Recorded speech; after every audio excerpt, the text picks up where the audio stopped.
I'm Stephen Hillier, and I am the director of the Irwin S. Channon School of Architecture Archive.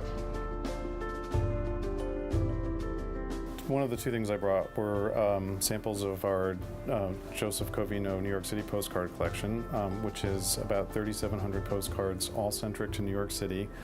They were donated to us by Joe Covino, who was a private collector in the late 90s, early 2000s. This is Penn Station, the former Penn Station. And then this postcard of City Hall with the unexplained flying car overhead, which we just love. And then here's an interesting one, which is a design for a New York City courthouse. This was designed by architect Guy Lowell. And this was actually not built.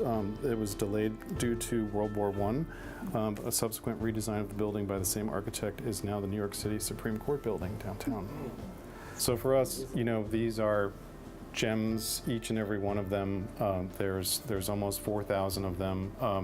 They are known to our students in a small way and to our faculty, but this is our first effort to now digitize, catalog, and disseminate. These are documents that came to light when we moved from Hewitt to 51, and now we're in the foundation building. We came across John Haydock's handwritten notes for the 9-square grid problem. It's essentially an architectonics or a first-year design problem where you take a 9-square grid and you introduce basic architectural elements.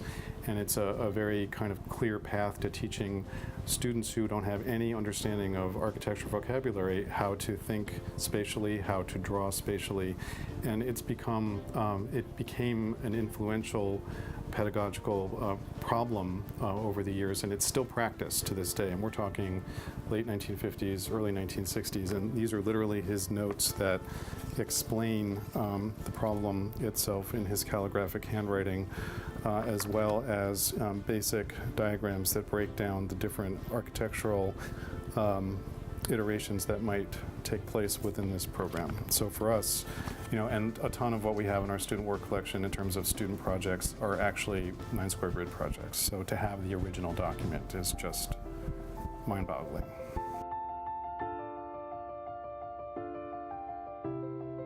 I'm Carol Salomon, Archives Librarian and Director of the Cooper Union Library. The archives began as a gift. The nucleus of the Cooper Archives came to us from Erskine Hewitt, who was the last of Peter Cooper's grandchildren to pass away. And he died in 1938. And shortly after that, his nephew transferred about 50,000 documents and books and manuscripts and photographs to Cooper Union, and that became the basis of the Cooper Archives.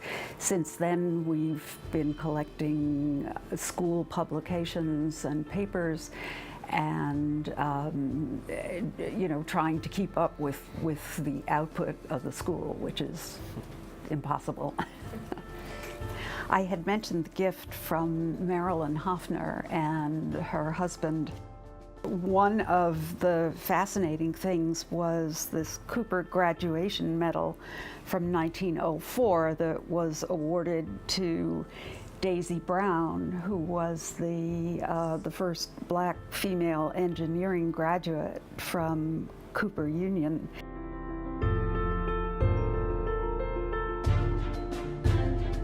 Hi, my name is Alexander Tuchlovsky.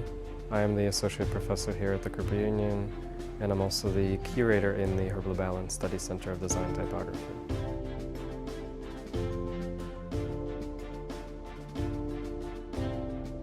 The Herb Llewellyn Study Center of Design and Typography was founded in 1985 around the collection of Herb Llewellyn and his associates' work.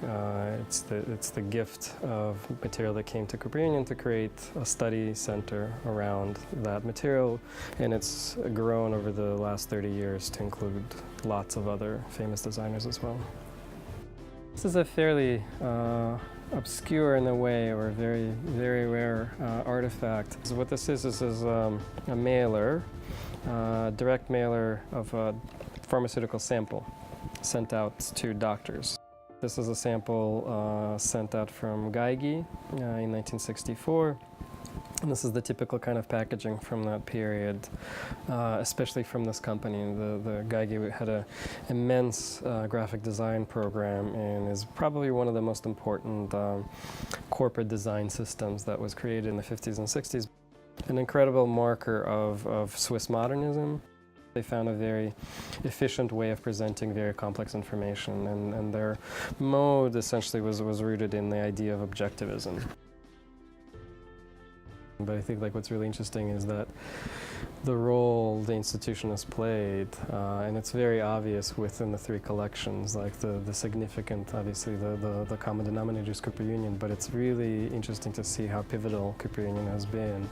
That thread through the three collections, I think, is very, very obvious, and the influence that they have had on not just New York City, but the world in many ways. So we're just trying to keep that legacy alive.